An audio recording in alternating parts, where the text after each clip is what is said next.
Le glyphosate, un herbicide très efficace pour se débarrasser des mauvaises herbes. Il a été mis sur le marché en 1974. À l'époque, on ne soupçonnait pas ses effets sur la santé. À la naissance, j'aurais dû mourir. Il disait que c'était le premier désherbant 100% biodégradable. Donc c'est pour ça, nous, qu'on l'avait choisi. L'Union européenne vient de renouveler son autorisation pour 10 ans. Pourquoi autant de débats, autant d'enjeux autour de ce pesticide qui est le plus utilisé au monde? C'est ce que je vous raconte dans Witness.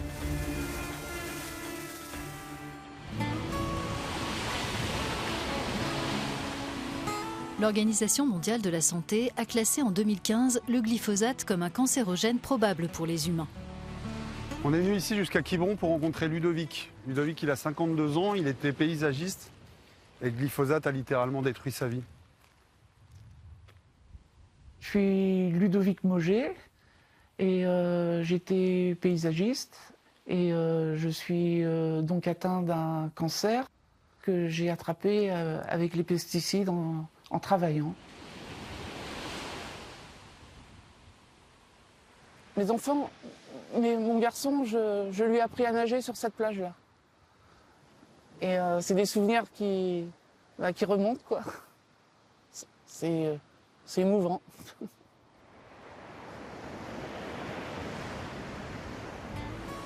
Depuis 2020, la vie de Ludovic est devenue un combat au quotidien. Il a passé 6 mois en réanimation et a dû traverser 12 chimiothérapies successives.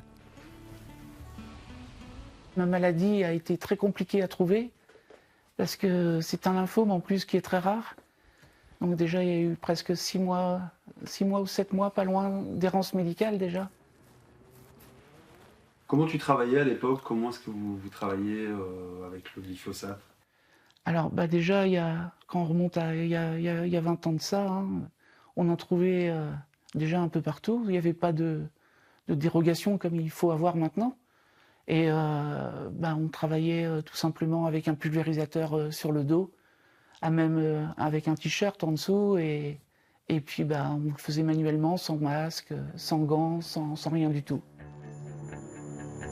Roundup, Gallop, Clipper et autres, ces herbicides à base de glyphosate sont à l'époque considérés comme inoffensifs sous réserve de quelques précautions d'usage.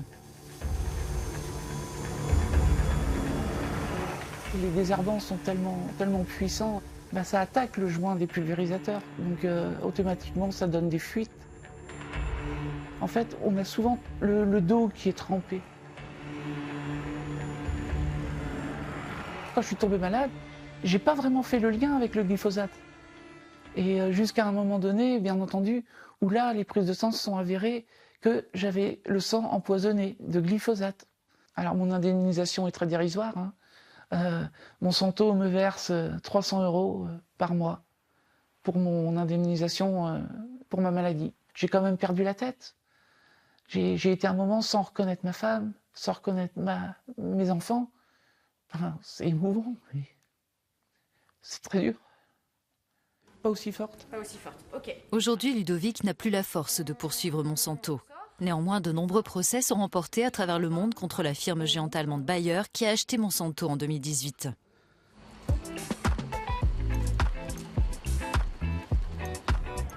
On a rendez-vous avec Maître Laforgue. C'est un avocat spécialisé dans ces questions-là. Ça a été le premier à pouvoir faire le lien entre la pathologie de ses clients et l'utilisation des herbicides ou des pesticides. C'est lui qui a gagné le premier procès contre Monsanto.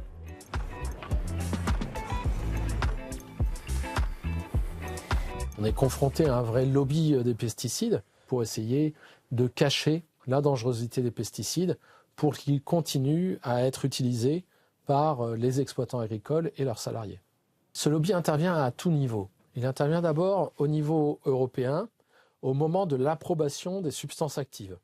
Les études qui ont été prises en compte pour ce renouvellement d'approbation ne sont pas probantes, et surtout, les études qui auraient dû être prises en compte, qui montraient la dangerosité de cette substance active, ont été écartées pour de mauvaises raisons par les autorités européennes. Nous avons contacté Bayer et les lobbies pro-pesticides, aucun ne nous a accordé d'interview. 2/3 des citoyens européens réclament l'interdiction totale des pesticides comme le glyphosate, d'après un récent sondage. comme ces ONG et ces centaines de citoyens qui se font entendre dans la rue. C'est le cas de Joao, chercheur en agribusiness. We need to keep on pushing against glyphosate because the decision to approve and to keep on pushing this poison for 10 more years is inadmissible. It's a health issue, it's an agriculture issue, it's a future issue. We need to stop this poison from keep on being spread. Au Parlement européen, nous avons rencontré un eurodéputé du parti d'extrême droite français, le Rassemblement national. Son parti est en faveur du renouvellement, mais pour une durée limitée à 5 ans. Il reconnaît en effet la nocivité du glyphosate. Est-ce qu'il est possible de faire primer sur la santé publique des intérêts économiques, finalement? C'est ça la vraie question. Alors non, pour moi, c'est pas exactement comme ça que le problème se pose, parce que c'est pas que des intérêts économiques, c'est un problème de sécurité alimentaire aussi. Il faut que nous produisions suffisamment de céréales en particulier pour nourrir la population. Et c'est ça la problématique du glyphosate en fait. Pourquoi vous pensez qu'il y a ce décalage d'écarter certaines études au niveau de la Commission européenne? Alors, écoutez, moi je ne soupçonne pas sur ce dossier, parce que je n'ai pas de preuves pour le faire, qu'il y aurait une collusion entre la Commission et puis les grands laboratoires. On n'a pas de preuves? Non. Mais de fortes suspicions quand même, puisqu'il y a quand même beaucoup de lobbying, on est d'accord? Ah ben le lobbying, c'est quelque chose qu'on connaît tous. Les vrais responsables, ce sont pour moi les responsables de la politique agricole commune, qui pendant des années ont poussé à une agriculture industrielle. Après 15 ans de lutte, Bayer doit pourtant affronter l'ouverture d'un nouveau procès pour malformation de l'embryon cette fois. Ici, à quelques kilomètres de Vienne, Sabine et Théo, une mère et son fils, ont remporté une grande victoire. Pour la première fois en France, ils ont fait reconnaître la nocivité du glyphosate sur les bébés des femmes enceintes. Bonjour. Là, on est dans la carrière d'équitation, enfin ce qui était à l'époque la carrière d'équitation, où on montait à cheval, et sur laquelle j'ai passé un désherbant à base de glyphosate, chose que je faisais en fait régulièrement à l'époque, mais là il se trouve que je l'ai fait au tout début de ma grossesse, quand Théo était encore tout petit, c'était le premier mois de grossesse en fait. À l'époque, Sabine ne se doutait pas à quoi elle exposait son corps.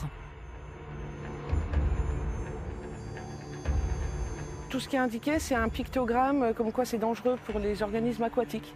La plupart des malformations se font pendant le premier mois de grossesse, donc alors que la future maman ne sait pas qu'elle est enceinte. Donc on ne peut pas prendre de précautions.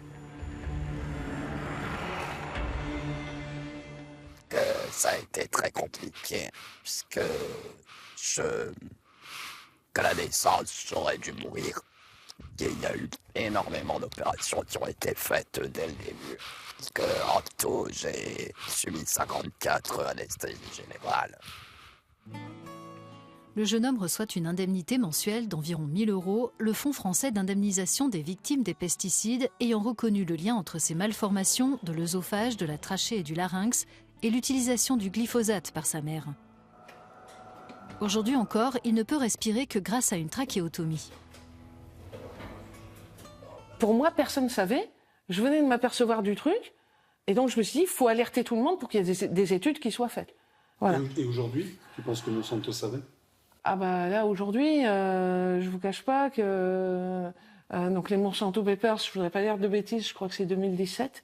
On a découvert de fausses études indépendantes qui étaient bien sûr en faveur du glyphosate.